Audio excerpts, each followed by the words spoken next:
여러분 안녕하세요. 시카고 예수사랑교회 황선웅 목사입니다. 오늘도 기도가 열리고 하나님과 숨쉬는 하루 되시길 소망합니다. 6월 25일 수요일 말씀으로 여는 아침입니다. 오늘 우리에게 주시는 하나님의 말씀은 시편 79편 8절과 9절의 말씀입니다. 우리 조상의 죄악을 기억하여 우리에게 돌리지 마십시오. 주님의 긍휼하심으로 어서 빨리 우리를 영접하여 주십시오.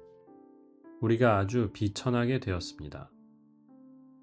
우리를 구원하여 주시는 하나님, 주님의 영광스러운 이름을 생각해서라도 우리를 도와주십시오. 주님의 명성을 생각해서라도 우리를 건져주시고 우리의 죄를 용서하여 주십시오. 주님의 백성들에게 주시는 주님의 말씀입니다. 하나님께 감사드립니다. 오늘 우리가 함께 읽은 시편 79편은 아삽이라는 찬양 인도자의 시이고요.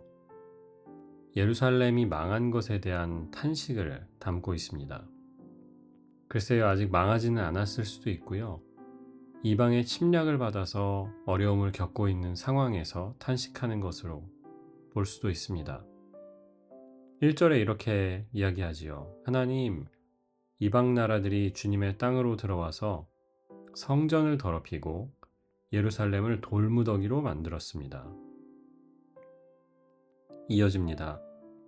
저들이 주님의 종들의 시신을, 주검을 하늘에 나는 새들에게 먹이로 내어주고 성도들의 살을 들짐승에게 내주었고 시민들의 피가 물같이 흘러서 예루살렘 사면에 넘쳤지만 희생당한 이들을 묻어줄 사람도 없습니다.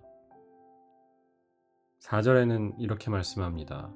우리는 이웃에게 조롱거리와 웃음거리가 되었습니다. 주님, 언제까지입니까? 영원히 노여워하시렵니까? 언제까지 주님의 진노하심이 불길처럼 타오를 것입니까? 정말 마음 아픈 시이지요.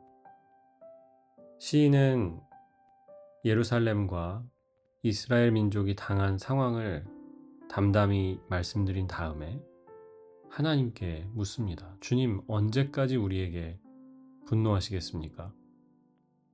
하나님, 제가 얼마나 더 기도해야 합니까? 언제쯤 이 문제에서 풀어주시겠습니까? 라고 탄식하는 것이지요.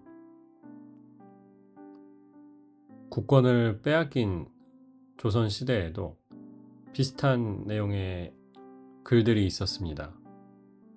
예전에 국사 시간에 배운 시일야 방성대곡이라는 논설이지요.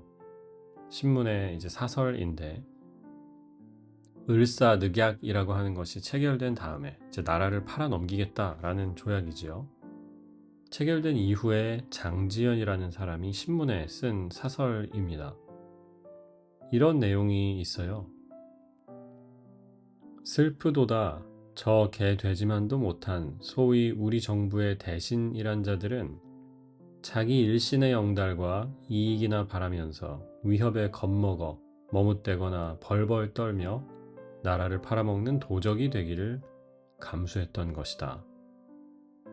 아, 4,000년의 강토와 500년의 사직을 남에게 들어바치고 2천만 생명들로 하여금 남의 노예되게 하였으니 저 개 돼지보다 못한 외무 대신 박제순과 대신들이야 깊이 꾸짖을 것도 없다. 이게 그 사설의 일부입니다. 개 돼지만도 못한 이라는 말이 2번 나왔죠. 그 을사늑약을 체결한 대신들을 꾸짖으면서 했던 내용입니다. 이 시일야 방성대곡이라는 사설에도 깊은 탄식이 나옵니다. 마지막에 이렇게 끝나요. 아, 원통한 지고, 아, 분한 지고. 우리 2천만 동포여, 노예가 된 동포여, 살았는가 죽었는가. 단군과 기자 일의 4천년 국민정신이 하룻밤 사이에 홀연 망하고 말 것인가? 원통하고 원통하다. 동포여, 동포여. 이렇게 끝나요. 비슷한 내용의 탄식이 들어있는 것이죠. 비슷한 시기에 윤동주라는 시인은 서시라는 유명한 시를 썼습니다. 짧은 시이죠. 이렇게 되어 있어요. 죽는 날까지 하늘을 우러러 한 점 부끄러움이 없기를.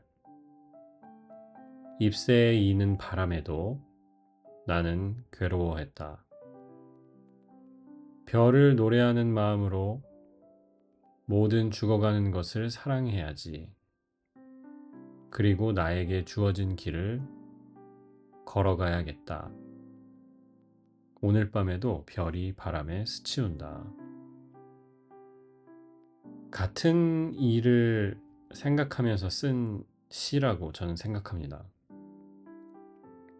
나라를 잃은 현재 상황, 그리고 민족으로서 우리 한민족이 겪고 있는 그 상황을 생각하면서 앞서 말씀드렸던 시일리아 방송대국은 대신들, 그 사람들의 잘못을 지적합니다. 저는 맞다고 생각해요. 충분히 그렇게 할 수 있다고 생각합니다. 그런데 그 사설에는 지금 윤동주가 서시에서 하고 있는 어떤 것이 빠져 있어요. 반성입니다. 성찰입니다. 앞으로 어떻게 삶을 살 것인가에 대한 결단이 빠져 있습니다. 윤동주는 이야기하죠. 지금 부끄러운 상황을 보면서 자신이 부끄러워합니다. 그리고 결심합니다. 모든 죽어가는 것을 사랑하겠다. 그리고 내게 주어진 길을 걸어가겠다. 라고 하는 것이죠. 시편으로 돌아오면 시편 기자도 똑같이 고백합니다. 자기의 탄식이 회개로 이어져요. 주님의 명성을 생각해서라도 우리를 건져주시고 우리의 죄를 용서해 주십시오. 우리 조상의 죄악을 기억하여 우리에게 돌리지 마십시오. 하나님, 우리 조상들의 죄를 기억하지 말아 주십시오라고 하는 것이죠. 저는 이것도 일종의 회개라고 생각합니다. 하나님, 우리 조상들이 잘못했습니다. 그런데 그것으로 인하여 너무 노여워하지는 말아 주십시오. 우리를 용서해 주십시오. 그러면서 시인은 9절에 하나님의 은혜에 기대입니다. 우리를 구원하여 주시는 하나님, 주님의 영광스러운 이름을 생각해서라도 우리를 도와주십시오. 이렇게 기도합니다. 저는 우리가 우리 삶에 가진 탄식에도 똑같이 적용되어야 한다고 생각합니다. 탄식으로 끝나면 안 됩니다. 반성도 있어야 하고요. 성찰도 있어야 합니다. 하나님의 은혜로 나아가야 합니다. 그리고 그 은혜 안에서 결단해야 합니다. 아삽의 결단이 마지막에 나와요. 13절인데요. 그때 주님의 백성, 주님께서 기르시는 양떼인 우리가 주님께 영원히 감사를 드리렵니다.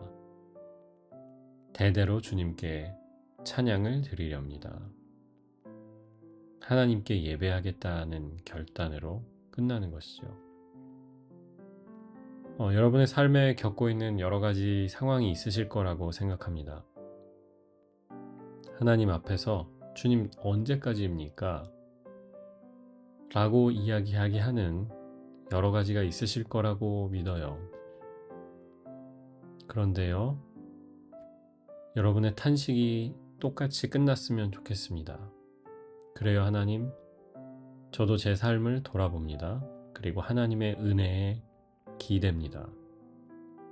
내 삶의 상황과 상관없이 하나님의 은혜에 기대어서 대대로 주님을 찬양하겠습니다. 오늘도 그런 마음으로 사는 여러분들 되시길 주님의 이름으로 축복합니다. 기도하겠습니다. 우리는 주님의 양떼입니다. 작은 어려움 또 큰 어려움에 무너지고 넘어지지만 하나님이 우리의 목자 되심을 붙들고 살아갑니다. 그래서 미끄러지기는 해도 아주 넘어지지 않게 하시고 걱정하지만 좌절하지 않게 하시고 우리 마음속에 두려움이 있지만 떨지 않게 주님 이끌어 주옵소서. 오늘 하루의 발걸음 주님께 맡기며 예수님의 이름으로 기도합니다. 아멘.